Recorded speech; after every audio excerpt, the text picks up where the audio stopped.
আপনি কি কল্পনা করেছেন দেশের প্রতিটি বিমানবন্দরে আল্ট্রা হাই স্পিড ইন্টারনেট থাকবে?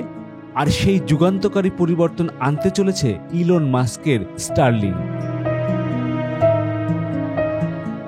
স্টারলিংক ইতিমধ্যেই বাংলাদেশের সিভিল এভিয়েশন চেয়ারম্যানের সঙ্গে বৈঠক করেছেন, আর প্রথম ধাপে দেশের বিমানবন্দরগুলোতেই চালু হবে এই স্যাটেলাইট ইন্টারনেট। কিন্তু কেন বিমানবন্দর দিয়েই শুরু? কি হতে যাচ্ছে বাংলাদেশের জন্য এর প্রভাব? স্টারলিংক আসলে কি? ইন্টারনেট গতির পার্থক্য ও সুবিধা কি? প্রতি মাসে খরচ পড়বে কত? সাধারণ মানুষ কি ব্যবহার করতে পারবে স্টারলিংক? আমি জুলহাস কবির এমন নানা প্রশ্নের উত্তর খুঁজেছি আজকের এই পর্বে। এই ভিডিওতে থাকছে স্টারলিংকের বিস্তারিত বিশ্লেষণ, কিভাবে এটি বদলে দেবে আমাদের দেশের কানেক্টিভিটি আর এর ভবিষ্যৎ পরিকল্পনা কি। তো দর্শক, যাওয়া যাক মূল ভিডিওতে। আশা রাখি আপনাদের ভালো লাগবে। শুরুতেই আপনাদের জানাতে চাই স্টারলিংক আসলে কি এবং এটি কোথা থেকে আসলো। বাংলাদেশে এখন যে ইন্টারনেট সেবা দেয়া হয় তা সাবমেরিন কেবল নির্ভর, অর্থাৎ সমুদ্রের তলদেশ দিয়ে তারের মাধ্যমে ব্যান্ডউইথ এনে মোবাইল নেটওয়ার্ক অপারেটর ও ইন্টারনেট সার্ভিস প্রোভাইডাররা মানুষকে ইন্টারনেট সেবা দেয়। আর স্টারলিংক ইন্টারনেট সেবা দেয় স্যাটেলাইট ও কৃত্রিম উপগ্রহের মাধ্যমে। স্টারলিংকের মূল প্রতিষ্ঠান স্পেস এক্স এর ওয়েবসাইটে দেয়া তথ্য অনুযায়ী তাদের ইন্টারনেট সেবা জিও স্টেশনারি থেকেই আসে, যা ৩৫,৭৮৬ কিলোমিটার উপর থেকে পৃথিবীকে প্রদক্ষিণ করে। পৃথিবীর নিম্ন কক্ষপথে স্থাপিত হাজার হাজার স্যাটেলাইটের একটির সমষ্টি হচ্ছে স্টারলিংক, যা পুরো বিশ্বকেই উচ্চ গতির ইন্টারনেট সেবা দিতে পারে। চলতি বছরের ৩০ জানুয়ারি পর্যন্ত হিসাবে স্টারলিংকের ৬,৯৮৪টি স্যাটেলাইট স্থাপিত হয়েছে। এসব স্যাটেলাইট পৃথিবী থেকে প্রায় ৩৪২ মাইল অর্থাৎ ৫৫০ কিলোমিটার উপরে কক্ষপথে ঘুরছে। স্পেস এক্স এর স্টারলিংক প্রকল্পের কাজ শুরু হয় ২০১৫ সালে এবং ২০১৯ সালে আনুষ্ঠানিক যাত্রা শুরু হয়। বিশ্বের প্রায় ১০০টিরও বেশি দেশে তাদের কার্যক্রম রয়েছে। দক্ষিণ এশিয়ায় ভুটানের প্রথম স্টারলিংকের কার্যক্রম শুরু হয়েছে। এবার জানাতে চাই স্টারলিংক আসলে কিভাবে কাজ করে। তো চলুন জেনে নিই স্টারলিংকের কাজ কিভাবে হয়। স্টারলিংক ইন্টারনেট সেবা পেতে গ্রাহককে টেলিভিশনের অ্যান্টেনার মতো একটি ডিভাইস বসাতে হবে, যা পৃথিবীর কক্ষপথে ঘুরতে থাকা স্যাটেলাইটের সঙ্গে যোগাযোগ রক্ষা করে। গ্রাহক এই অ্যান্টেনারের মাধ্যমে একটি স্টারলিংকের রাউটার স্থাপন করে ইন্টারনেট সেবা পায়। স্টারলিংকের ইন্টারনেটের ডাউনলোড গতি ২৫ থেকে ২২০ এমবিপিএস, তবে বেশিরভাগ ব্যবহারকারী ১০০ এমবিপিএস এর বেশি গতি পান। স্টারলিংকের আপলোড গতি সাধারণত ৫ থেকে ২০ এমবিপিএস এর মধ্যে থাকে। ইন্টারনেটের গতি পরীক্ষা ও বিশ্লেষণকারী প্রতিষ্ঠান ওকলার গত জানুয়ারির হিসাবে বাংলাদেশে মোবাইল ইন্টারনেটের গড় ডাউনলোড গতি ৪০ এমবিপিএস এর কিছু কম, আপলোডের গতি ১৩ এমবিপিএস এর মতো। ব্রডব্যান্ড ইন্টারনেটের ডাউনলোড গতি প্রায় ৫১ এমবিপিএস, আপলোডের ক্ষেত্রে তা প্রায় ৪৯ এমবিপিএস। অবশ্য বাসাবাড়িতে সাধারণ গ্রাহকেরা গতি পান আরও কম। গ্রামের অনেক জায়গায় ইন্টারনেট সংযোগ হওয়ায় কঠিন হয়ে পড়েছে। বাংলাদেশে স্টারলিংক স্যাটেলাইট ইন্টারনেট সেবা চালুর উদ্যোগ সম্প্রতি উল্লেখযোগ্য অগ্রগতি অর্জন করেছে। প্রধান উপদেষ্টা অধ্যাপক মোহাম্মদ ইউনুস ও স্পেস এক্স এর প্রতিষ্ঠাতা ইলন মাস্কের মধ্যে ১৩ ফেব্রুয়ারি অনুষ্ঠিত ভিডিও বৈঠকে স্টারলিংকের সেবা বাংলাদেশে চালুর বিষয়ে বিস্তারিত আলোচনা হয়। এই আলোচনার পরিপ্রেক্ষিতেই স্টারলিংকের একটি প্রতিনিধি দল বাংলাদেশ সফর করেছে এবং দেশের বিভিন্ন প্রতিষ্ঠানের সঙ্গে গ্রাউন্ড আর্থ স্টেশন স্থাপনের সহযোগিতার জন্য চুক্তি স্বাক্ষর করেছে।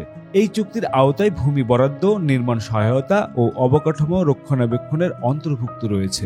স্টারলিংক টিম কিছু নির্দিষ্ট স্থান চিহ্নিত করেছেন, যেখানে দেশীয় প্রতিষ্ঠানগুলোর নিজস্ব সম্পত্তি এবং হাইটেক পার্কের জমি ব্যবহারের বিষয়টি বিবেচনা করা হচ্ছে।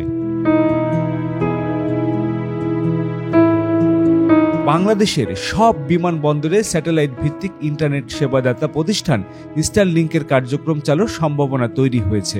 এ বিষয়ে আলোচনা করতে ১৬ মার্চ দুপুর ১২টায় ঢাকার হযরত শাহজালাল আন্তর্জাতিক বিমানবন্দরের বাংলাদেশ বেসামরিক বিমান চলাচল কর্তৃপক্ষের chairman air vice marshal Mohammad Manzur Kabir ভূঁইয়ার সঙ্গে বৈঠক করেছেন global engagement adviser Richard H Griffiths. বৈঠকে দেশের বিমানবন্দরগুলোতে স্টারলিংকের ইন্টারনেট সেবা চালুর সম্ভাবনা, যাত্রী সেবার মান উন্নয়ন এবং ভবিষ্যতের পারস্পরিক সহযোগিতা নিয়ে আলোচনা হয়। বিবেচক চেয়ারম্যান স্পেস এক্সের প্রতিনিধিকে বাংলাদেশে আগমনের জন্য ধন্যবাদ জানান এবং ভবিষ্যতে একসঙ্গে কাজ করার আশাবাদ ব্যক্ত করেন। এদিকে স্টারলিংকের গ্রাউন্ড আর্থ স্টেশন স্থাপনের প্রকল্পের স্থান ও বাস্তবায়ন সংক্রান্ত বিষয়ে বিস্তারিত আলোচনা চলছে। স্টারলিংক বাংলাদেশের শহর, প্রত্যন্ত অঞ্চল, উপকূলীয় এলাকা এবং উত্তরাঞ্চলে নিরবিচ্ছিন্ন ও উচ্চ গতির ইন্টারনেট নিশ্চিত করতে পারে, যা লোডশেডিং এবং প্রাকৃতিক দুর্যোগের সময়ও সচল থাকবে। এই সেবা উদ্যোক্ত, ফ্রিল্যান্সার, এনজিও ও এসএমই ব্যবসায়ীদের দৈনন্দিন কার্যক্রম ও ডিজিটাল অর্থনৈতিক উদ্যোগকে ত্বরান্বিত করবে। প্রধান উপদেষ্টা অধ্যাপক মোহাম্মদ ইউনূস ১৯ ফেব্রুয়ারি ইলন মাস্কের বাংলাদেশ সফরের আমন্ত্রণ জানিয়েছেন, যাতে তিনি দেশের তরুণ জনগোষ্ঠীর সঙ্গে পরিচিত হতে পারেন, যারা এই প্রযুক্তির প্রধান সুবিধাভোগী হবেন। সার্বিকভাবে স্টারলিংক সেবা চালুর মাধ্যমে বাংলাদেশের ডিজিটাল যোগাযোগ ব্যবস্থার নতুন দিগন্ত উন্মোচিত হতে পারে, বিশেষ করে প্রত্যন্ত ও দুর্যোগপূর্ণ এলাকায় উচ্চগতির ইন্টারনেট সেবা নিশ্চিত করবে। এর আগে ১৪ ফেব্রুয়ারি প্রধান উপদেষ্টা অধ্যাপক মোহাম্মদ ইউনূস ও স্পেস এক্সের প্রতিষ্ঠাতা ইলন মাস্কের মধ্যে ফোন আলাপ হয়। সেখানে বাংলাদেশে স্টারলিংকের সেবা চালুর প্রয়োজনীয়তা এবং দ্রুত বাস্তবায়নের বিষয়টি উঠে আসে। এরপর বাংলাদেশের গ্রাউন্ড আর্থ স্টেশন স্থাপনের লক্ষ্যে কয়েকটি দেশীয় প্রতিষ্ঠান স্টারলিংকের সঙ্গে যৌথভাবে কাজ করতে আগ্রহ প্রকাশ করেছে। বর্তমানে স্টারলিংকের একটি প্রতিনিধি দল বাংলাদেশ সফর করেছে এবং একাধিক প্রতিষ্ঠান এরই মধ্যে যৌথ অংশীদারিত্বের কাজ করতে চুক্তি স্বাক্ষর করেছে। প্রধান উপদেষ্টার প্রেস উইং জানায়, এই অংশীদারিত্বের আওতায় মহাকাশে স্পেস বরাদ্দ, নির্মাণ সহায়তা এবং অবকাঠামো রক্ষণাবেক্ষণ অন্তর্ভুক্ত রয়েছে। দেশীয় প্রতিষ্ঠানগুলো স্টারলিংকের প্রযুক্তি নিয়ে আগ্রহী ক্ষেত্রগুলো সম্পর্কে জানতে পারছে এবং স্টারলিংক হাইটেক পার্কের জমি ব্যবহারের বিষয়টি বিবেচনা করছে। প্রধান উপদেষ্টার বিশেষ সহকারী ফয়েজ আহমেদ তৈয়ব জানান, লোকেশন নির্ধারণ ও বাস্তবায়ন নিয়ে আলোচনা চলছে। তিনি বলেন, স্টারলিংক বাংলাদেশের শহর, প্রত্যন্ত অঞ্চল, উত্তরাঞ্চল ও উপকূলীয় এলাকায় নিরবিচ্ছিন্ন ও উচ্চ গতির ইন্টারনেট নিশ্চিত করবে, যা লোডশেডিং বা প্রাকৃতিক দুর্যোগের বাধা থেকে মুক্ত থাকবে। ফয়েজ আহমেদ আরও বলেন, বাংলাদেশে টেলিকম গ্রেড ফাইবার নেটওয়ার্কের কাভারেজ সীমিত এবং অনেক দূরবর্তী এলাকায় লোডশেডিং সমস্যা রয়েছে। স্টারলিংক সেবা চালু হলে দেশের উদ্যোক্তা, ফ্রিল্যান্সার, এনজিও ও এসএমই ব্যবসায়ীদের ডিজিটাল কার্যক্রম ও অর্থনৈতিক উদ্যোগকে ত্বরান্বিত করবে। তিনি জানান, আগামী ৯০ দিনের মধ্যে স্টারলিংকের সঙ্গে যৌক্তিক একটি মডেল বাস্তবায়নের চেষ্টা চলছে।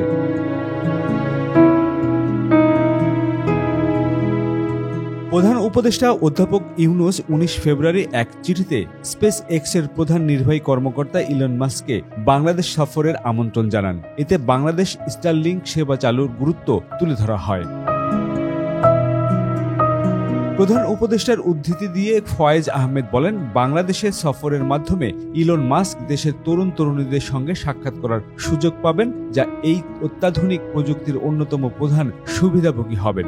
উল্লেখ্য, গত ১৩ ফেব্রুয়ারি ইলন মাস্কের সঙ্গে টেলিফোনে আলোচনা করেন প্রধান উপদেষ্টা। আলোচনায় ভবিষ্যৎ সহযোগিতা ও বাংলাদেশে স্টারলিংক সেবা চালুর বিষয়ে বিস্তারিত আলোচনা হয়। বাংলাদেশে স্টারলিংকের কার্যক্রম চালু হলে দেশের বিমানবন্দর, ব্যবসা, শিক্ষা, স্বাস্থ্যসেবা ও দুর্যোগ ব্যবস্থাপনার ক্ষেত্রে নতুন দিগন্ত উন্মোচিত হবে। বিশেষ করে প্রত্যন্ত অঞ্চলে উচ্চগতির ইন্টারনেট সেবা নিশ্চিত করে ডিজিটাল বাংলাদেশ গঠনে গুরুত্বপূর্ণ ভূমিকা রাখতে পারে স্টারলিংক। এবার আলোচনা করতে চাই, স্টারলিংক ব্যবহার করলে খরচ কত পড়বে। স্টারলিংকের ওয়েবসাইটে বলা আছে বাসা বাড়িতে তাদের সেবা নিতে কিছু সরঞ্জাম কিনতে হবে। সেখানে থাকে একটি রিসিভার বা অ্যান্টেনার, কিকস্ট্যান্ড, রাউটার, তার ও বিদ্যুৎ সরবরাহের ব্যবস্থা বা পাওয়ার সাপ্লাই। এটাকে স্টারলিংক কিট বলা হয়, যার মূল্য $349 থেকে $599 পর্যন্ত, যা বাংলা টাকায় প্রায় 43 থেকে 74,000 টাকা।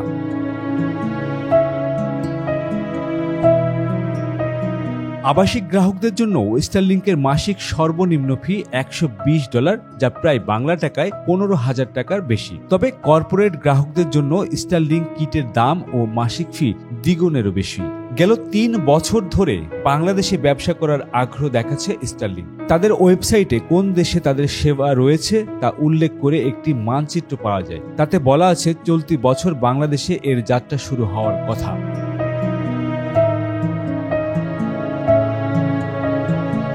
2023 সালের জুলাইয়ে বাংলাদেশে স্টারলিংকের প্রযুক্তি এনে পরীক্ষা করা হয়। সেই সময় তৎকালীন মন্ত্রীদের সঙ্গে স্টারলিংকের বৈঠকও হয়েছিল। 2024 সালের অক্টোবরে স্টারলিংকের একটি প্রতিনিধি দল ঢাকায় এসে বাংলাদেশে বিনিয়োগ উন্নয়ন কর্তৃপক্ষ বিডার নির্বাহী চেয়ারম্যান আশিক চৌধুরীর সঙ্গে বৈঠক করেন। বাংলাদেশ টেলিযোগাযোগ নিয়ন্ত্রণ কমিশন অক্টোবরে একটি নির্দেশিকার খসড়াও তৈরি করেছে। বিটিআরসির প্রস্তাবিত নির্দেশিকার নাম non geostationary orbit satellite service operator. এটা মূলত স্টারলিংকের কথা মাথায় রেখে তৈরি হয়েছে। খসড়াটি এখনও অনুমোদন পায়নি। জানতে চাইলে বিটিআরসির চেয়ারম্যান মেজর জেনারেল অবসরপ্রাপ্ত মোহাম্মদ এমদাদ উল বারী বলেন, খসড়ার বিষয়ে মন্ত্রণালয় থেকে কিছু পর্যবেক্ষণ দিয়েছে, সেই অনুযায়ী কাজ করে বিটিআরসি খসড়াটি এই সপ্তাহে মন্ত্রণালয়ে পাঠিয়ে দেবে।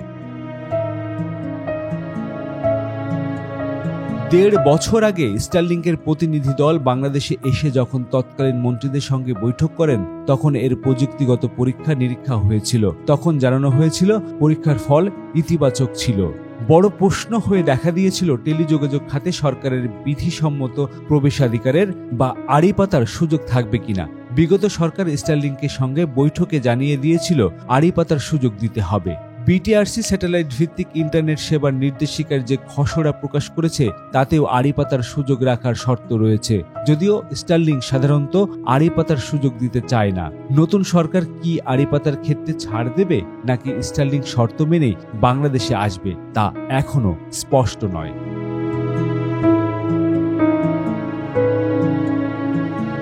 ভিউয়ার্স, ভিডিওটি কেমন লেগেছে অবশ্যই লিখে জানাবেন। যদি আপনার ভালো লেগে থাকে তাহলে লাইক দিবেন, কমেন্ট বক্সে লিখবেন আপনার মতামত। আর আমার চ্যানেলে যদি আপনি নতুন হয়ে থাকেন তাহলে অবশ্যই একটি সাবস্ক্রাইব করে যাবেন। তো ভিউয়ার্স, আমি জুলহাস কবির বিদায় নিচ্ছি আজকের মতো এই ভিডিও থেকে। দেখা হবে নতুন কোনো ভিডিওতে। সে পর্যন্ত ভালো থাকুন, সুস্থ থাকুন, নিরাপদে থাকুন। আল্লাহ হাফেজ।